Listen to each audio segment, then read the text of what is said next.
সুনীল গঙ্গোপাধ্যায়ের কবিতা কেউ কথা রাখেনি। কেউ কথা রাখেনি, ৩৩ বছর কাটল, কেউ কথা রাখেনি।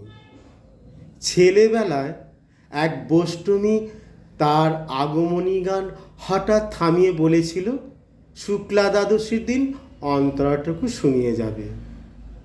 তারপর কত চন্দ্রভুক অমাবস্যা এসে চলে গেল, সেই বষ্টমী আর এলো না। ২৫ বছর প্রতীক্ষায় আছি। মামা বাড়ির মাঝি নাদের আলী বলেছিল, বড় হও দাদা ঠাকুর, তোমাকে আমি ৩ প্রহরীর বিল দেখাতে নিয়ে যাব, যেখানে পদ্ম ফুলের মাথায় সাপ আর ভ্রমর খেলা করে। নাদের আলী, আমি আর কত বড় হব? আমার মাথায় এই ঘরের ছাদ ফুঁড়ে আকাশ স্পর্শ করলে তারপর তুমি আমায় ৩ প্রহরীর বিল দেখাবে? একটাও রয়্যালগুলি কিনতে পারিনি কখনো। লাঠি লজেন্স দেখিয়ে চুষেছে লস্কর বাড়ির ছেলেরা। ভিখারির মতন চৌধুরীদের গেটে দাঁড়িয়ে দেখেছি ভিতরে রাস উৎসব।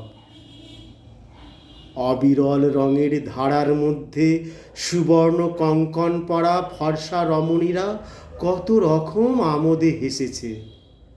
আমার দিকে তারা ফিরেও চায়নি। বাবা আমার কাঁধ ছুঁয়ে বলেছিলেন, দেখিস একদিন আমরাও। বাবা এখন অন্ধ। আমাদের দেখা হয়নি কিছুই। সেই রয়্যালগুলি, সেই লাঠি লজেন্স, সেই রাস উৎসব আমায় কেউ ফিরিয়ে দেবে না। বুকের মধ্যে সুগন্ধি রুমাল রেখে বরুণা বলেছিল, যেদিন আমায় সত্যিকারের ভালোবাসবে সেদিন আমার বুকে এই রকম আতরের গন্ধ হবে। ভালোবাসার জন্য আমি হাতের মুঠোয় প্রাণ নিয়েছি, দুরন্ত ষাঁড়ের চোখে বেঁধেছি লাল কাপড়, বিশ্ব সংসার তন্ন তন্ন করে খুঁজে এনেছি ১০৮টা নীল পদ্ম। তবু কথা রাখেনি বরুণা।